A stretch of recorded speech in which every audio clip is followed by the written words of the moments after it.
Good morning students.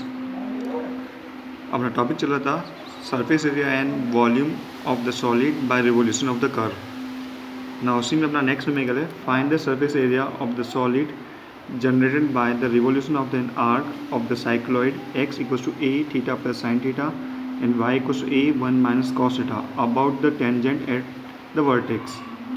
Now जब इसको draw करेंगे तो वैल्यूज चेक कर लेते हैं। एक्स वाई जीरो कम होंगे when theta equals to zero.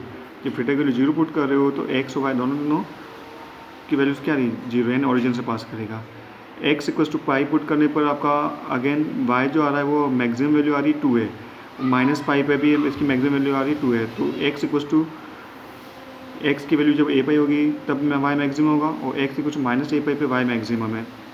तो ये आपका साइक्लॉइड का पार्ट है और इसके बाद ये वैल्यू रिपीट होने स्टार्ट हो जाएगी। ना इसको रोटेट करना है about the tangent and the vertex. तो ये इसका वर्टेक्स है और टेंजेंट ये वाला पार्ट एक्स एक्सेस इसकी टेंजेंट के लिए वर्क करेगी। ना इसको रोटेट करो अबाउट द एक्स एक्सेस और रोटेशन के बाद जो फॉर्म जनरेट होगा या जो सॉलिड जनरेट होगा उसका सरफेस एरिया आपको फाइंड आउट करना है। ना सिमेट्रिक है वाई एक्सिस के, ये जो एरिया लेफ्ट में है सेम एरिया आपका राइट हैंड साइड में है।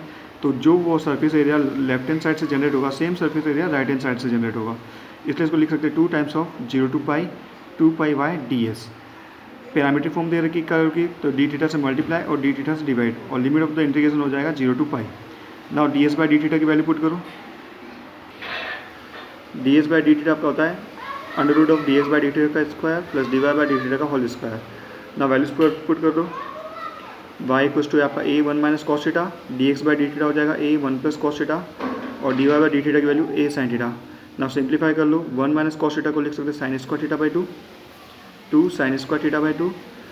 यहाँ एक कॉमन आ जाएगा a स्क्वायर बाहर, तो आपका बाहर कॉन्स्टेंट हो जाएगा 8 पाई a स्क्वायर।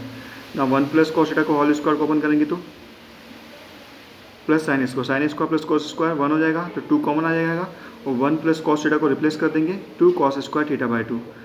ठीक है, तो सिंप्लीफाई फॉर्म में आपका आ रहा है 16 pi A square integration of 0 to pi sine square theta by 2 into cos theta by 2 d theta.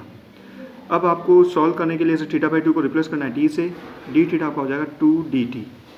ना लिमिट ऑफ द इंटीग्रेशन, जब थीटा 0 है तो टी भी 0 है और थीटा की वैल्यू पाई है तो टी पाई बाई 2 हो जाएगा। तो इंटीग्रेशन की लिमिट आपकी 0 to pi by 2 sign square T cos T 2 D T. Now 32 pi A square, यहाँ ये जो है आपको गामा फंक्शन के फॉर्म रिलेशन से सॉल्व करना है where m equals to 2 and n equals to 1. This is gamma m plus 1 by 2 into gamma n plus 1 by 2 upon 2 gamma m plus n plus 2 by 2. ना 2 से ये cancel हो गया 16 gamma 3 by 2 को solve करेंगे तो आपका हो जाएगा हाफ गामा 1 की वैल्यू 1 और गामा 5 by 2 को ओपन करेंगे तो 3 by 2 बाहर निकलेगा, अंदर भी क्या बचेगा 3 by 2। गामा 3 by 2 से गामा 3 by 2 कैंसिल, तो ये आपका आ रहा है 32 pi A square by 3। This is the surface area of cycloid when it is revolve about its tangent. Next numerical अपना question number 10, prove that the surface and volume of the solid generated by revolution of the trajectories x equals to a cos t plus 1 by 2 a log tan square t by 2 and y equals to a sin t about its asymptotes are respectively equal to the surface and half the volume of the sphere of radius a। ठीक है, ना जो shape of the curve वो इस तरह से होगी। ना इसको रोटेट किया गया है अबाउट इट्स असिम्प्टोट, एक्स एक्सिस के अबाउट असिम्प्टोट से, तो एक्स एक्सिस के अबाउट ही रोटेट हो रहा है और टी की वैल्यू जो है वो 0 से लेके पाई बाई 2 हो गया है। सिमेट्रिक है, जो एरिया लेफ्ट में होगा सेम एरिया आपका क्या होगा राइट में एग्जिस्ट करेगा। Now D x by D T को सिंप्लीफाई कर लेते हैं, वो आपका आ रहा है minus A sine T plus 1 by 2 A log का हो जाए 1 अपॉन 10 स्क्वायर टी और 10 स्क्वायर टी का हो गया 2 10 T by 2 sec square T by 2 और टी बाई 2 का डिफरेंस है 1 बाई 2। इसको सिंप्लीफाई कर लेते हैं एलसीएम लेके, तो ये आपका आ रहा है minus A sine T plus A 1 upon sine T, क्यों नीचे जो रिमेनिंग पार्ट बचा था cos theta by 2 sine theta by 2 को आपको लिख दिया अपने साइन टी से। ना एलसीएम लोगे तो ये आ जाए a 1 minus sine square t upon sine t, 1 minus sine square का हो गया कॉस स्क्वायर टी, तो d x by D t आपका है a cos square t upon sine t, d y by D T की value a sine t, यहाँ से d y by d x निकल जाएगा d y by D t upon d x by D t, तो ये आपका आ रहा है 10 t d y by D T की value. D y by d x की value. Now d S by D t का square plus d y by D t का होल स्क्वायर, इसको सिंप्लीफाई कर रहे हो तो d S by D t आपका आ रहा है a square cos square theta. तो डी एस बाई टी की वैल्यू हो गई ए कॉस टी।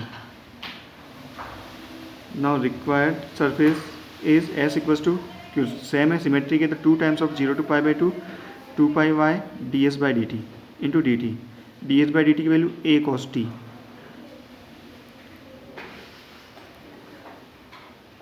तो 4 पाई ए स्क्वायर, यहाँ गामा बीटा का फॉर्मूला लग जाएगा, gamma M equal to 1 N equal to 1, तो gamma 1 + 1/2 gamma 1 gamma n + 1/2 again gamma 1 upon 2 gamma 1 + 1 + 2/2 gamma 2। Gamma 2 की वैल्यू होती है 1 और गामा 1 की वैल्यू भी आपकी 1 ही है, तो ये आपका 2 पाई ए स्क्वायर। ये तो रिक्वायर्ड सरफेस होगी।